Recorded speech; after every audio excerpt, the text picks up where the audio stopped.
Before diving into this incredible story, consider subscribing to the channel and hitting the bell. Every story here has something to say, and you won't want to miss a single one. Arrogant boss tests black mechanic's daughter, she does better than all his engineers. In a large industrial engineering company located in Houston, Texas, there reigned a man as feared as he was admired, Walter Hensley. Founder of Hensley Motors, he was the embodiment of the American dream, at least in his eyes. Starting with his father in a small family workshop in the 1980s, he transformed the company into an international empire specializing in the design of high-performance engines for aerospace, motorsports, and even some military applications. His name appeared in trade journals, his interviews were cited in engineering schools, and his lectures sold out within hours. He liked to be described as having a brain calibrated for mechanical perfection, and liked to think of himself as the Steve Jobs of the combustion engine. But behind the veneer of genius and visionary entrepreneur, Walter Hensley hid a fierce pride and a rigid worldview. He believed that excellence and academic pedigree were inseparable. According to him, only graduates of MIT, Stanford, or Caltech could hope to understand the intricacies of his competitive engines. He trusted only resumes laden with honors, well-tailored suits, and complicated words. For him, competence had a color, an accent, a dress code, and often, light-skinned. He never said it outright, of course. But his decisions, his looks, his silences spoke for him. He tolerated mechanics from modest backgrounds, but kept them at a distance from strategic decisions. They were supposed to execute, not think. Observe, not innovate. And yet, at the bottom of this empire hidden behind the pistons, the oil fumes and the metallic clinking, worked a man whose silent competence could have shaken Walter's certainties, had he bothered to look at him differently. This man was Jeremiah Cole. Black, in his 50s, tall, with hands worn by 2 decades of manual labor, Jeremiah never raised his voice. But everyone knew that when a recalcitrant engine resisted everything, it was eventually brought to Papa Cole, as some of the young recruits affectionately called him. Jeremiah didn't just fix things. Understood, he felt that mechanics were a form of living language. Where others relied on digital diagnostics, he would put his ear to an engine block, listen to the rhythm, and guess the flaw. He wrote everything down in old, worn notebooks, pressure curves, temperature variations, margins of error, but also hand-annotated sketches. He had a clear, almost scientific mind, but never spoke about it, convinced that in this world, his knowledge would never be taken seriously. That few people really knew, it was that Jeremiah was not alone. He had a daughter, Maya, and this young woman had grown up surrounded by welding sparks and the smell of burning metal. From the age of 6, she would wander the aisles of the family garage with her oversized safety glasses, asking 1,000 questions about how a crankshaft or a sequential gearbox worked. Maya Cole was not an ordinary child. It was not simply her father's love that had led her to take an interest in mechanics. She was born with a lively, analytical, almost intuitive intelligence, able to visualize the internal dynamics of an engine as others visualize a melody. Even before high school, she was taking apart and reassembling old lawnmower engines for fun. At 14, she had managed to improve the performance of an old V8 engine by modifying the air intake, much to her father's astonishment. He kept the engine as a relic, a symbol of his awakening genius. As 22 years old, Maya Cole had earned a degree in mechanical engineering from a community college in Houston. It wasn't MIT. It wasn't Stanford. It wasn't even Texas State University. For many recruiters, that was enough to put her in the good for shops, not design box. And yet, his academic record was impeccable. Valedictorian of her class. Graduation projects praised by her teachers. Active member of a robotics club where she built a compact electric motor capable of rivaling NASA's, but without the means. She had applied for more than 50 internships in automotive, aeronautical, and industrial companies. 0 positive response. Most often, there was silence. Sometimes she received an automated answer. But then there were the odd conversations, where the person on the phone's enthusiasm would suddenly cool when they discovered their name, or even more so, when they saw their face on video. The truth was stark, neither her degree nor her intelligence were enough to mask what some considered a flaw. being a young black woman from a modest background. So Maya had decided to build your own laboratory, in silence. In the evening, she would find her father in their modest family garage, the one where she had grown up, where the tools had a soul and the engines, a memory. Together, they dismantled, repaired, and invented. Her father listened to her with pride, letting her suggest things, correct them, fail, and start again.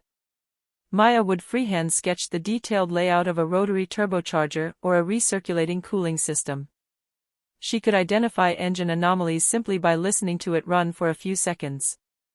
She had a musician's ear, a steady hand, and an exceptional mathematical instinct. More in the closed world of Hensley Motors, the name Collianly evoked a simple mechanic from the back of the shop. A worker. Not an engineer. And certainly not a legitimate candidate for a decision-making position. One morning the company was in turmoil. An prototype of a new generation hybrid engine, intended to be the flagship of Hensley Motors, refused to start. An engine of more than $300,000 in research and development. The project was under embargo and highly confidential. Several teams of engineers had worked day and night. No results. Technical reports were piling up. Tensions were rising. So Walter Hensley, exasperated, did what he called a call to genius. He gathered all his department heads and made a solemn announcement.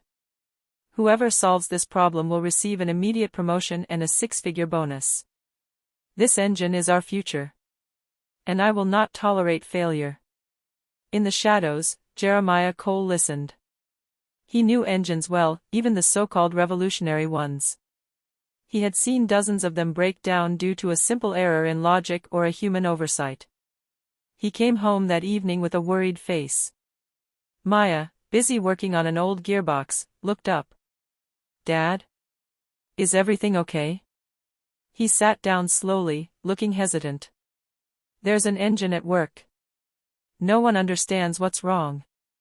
Not even the great engineers. And they've issued a challenge." Maya raised her eyebrows. "Do you want me to look?" Jeremiah hesitated. "It's risky. You know how they are. But I want the world to know what you're worth. Even if it means the arrogance of a man like Walter." The next day, in the main workshop, under the pale neon lights and the hum of the machines, Jeremiah took his courage in both hands. He approached the inner circle of engineers, supervisors, and Walter himself, who was frowning at the engine. He waited until silence returned, then said, "Mr. Hensley, I know you're looking for a solution. I think my daughter could help you." The silence that followed was icy.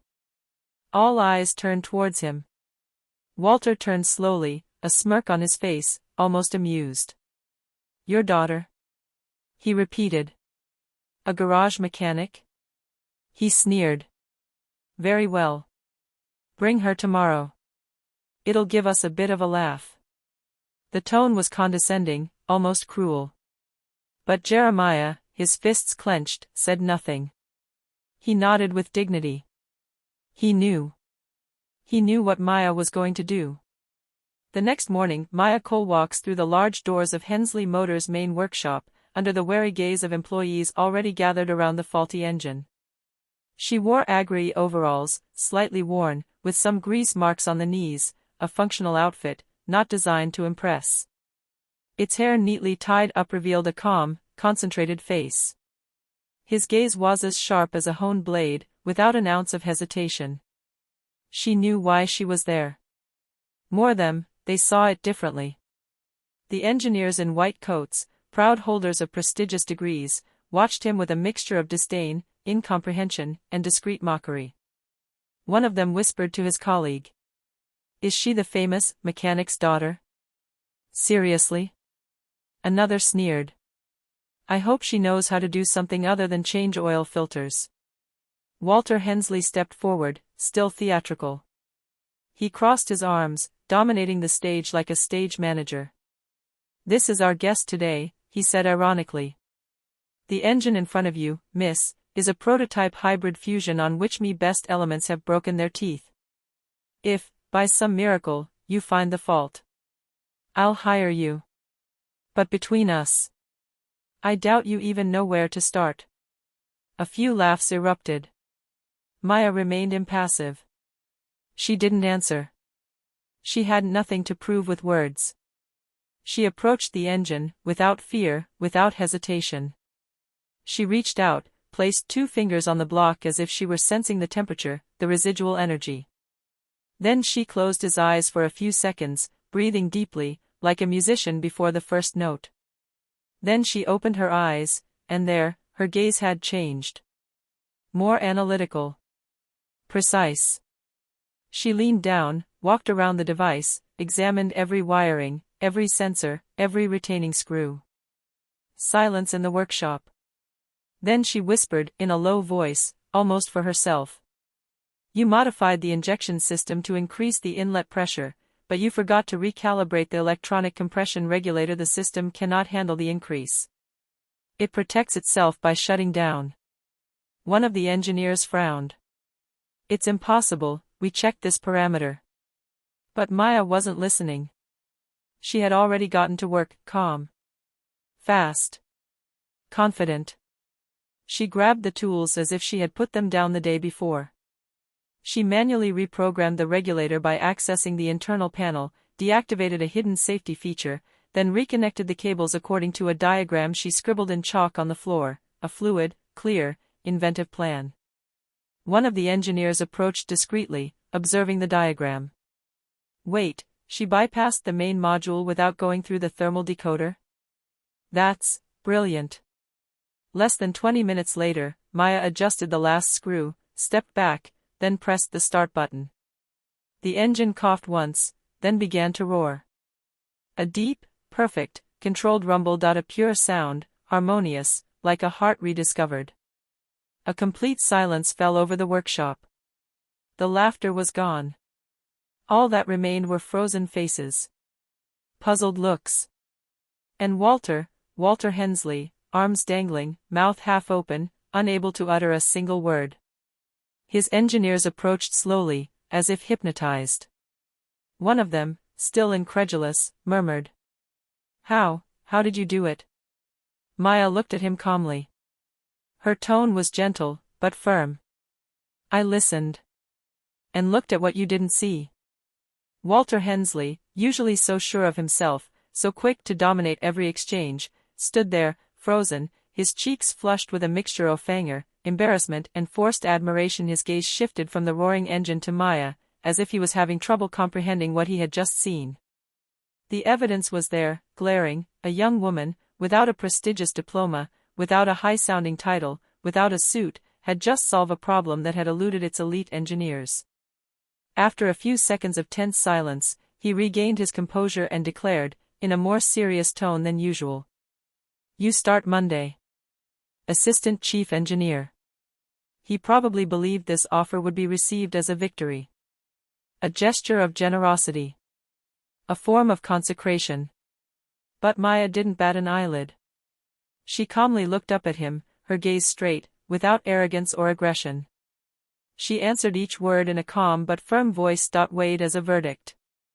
I don't want a position obtained by surprise, on an impromptu dare, in the hope that I will remain docile because you offered me an opportunity.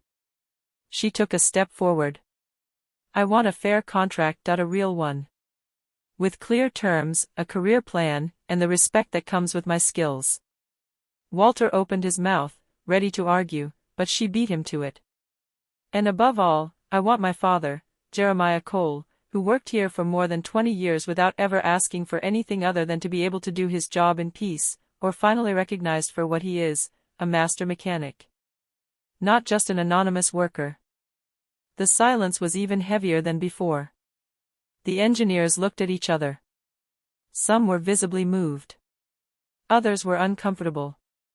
A few faces began to change, to doubt, to understand.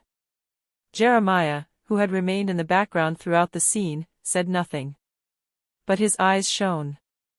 With immense pride. With an emotion that had been suppressed for years.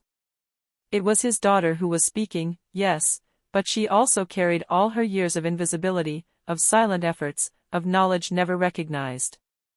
A murmur ran through the room. Like a thrill of truth. Walter, however, remained frozen for a moment. He looked away slightly, as if that look, Maya's, was harder to deal with than all the failed engines in her business. Then, slowly, he lowered his head. Not a theatrical gesture, but a clear sign of questioning. He took a deep breath, and finally said, in a slightly hoarse voice. Very well. You're right. He hesitated, as if forcing himself to cross an inner line. You both proved that talent doesn't always wear a suit or a diploma I judged too quickly. I am ready to review the conditions. For both of you. Maya simply nodded. No triumph in her gaze. Just a quiet dignity. A few months later, the atmosphere at Hensley Motors had changed a lot. The corridors, once rigid and extremely hierarchical, now allowed a new energy to circulate, more open, more alive. Maya Cole, from now on head of a small innovation unit, led a team of engineers from very different backgrounds. There was a self-taught man from the Bronx, a young Latina woman who had graduated from a technical high school, a Syrian refugee who was passionate about clean energy.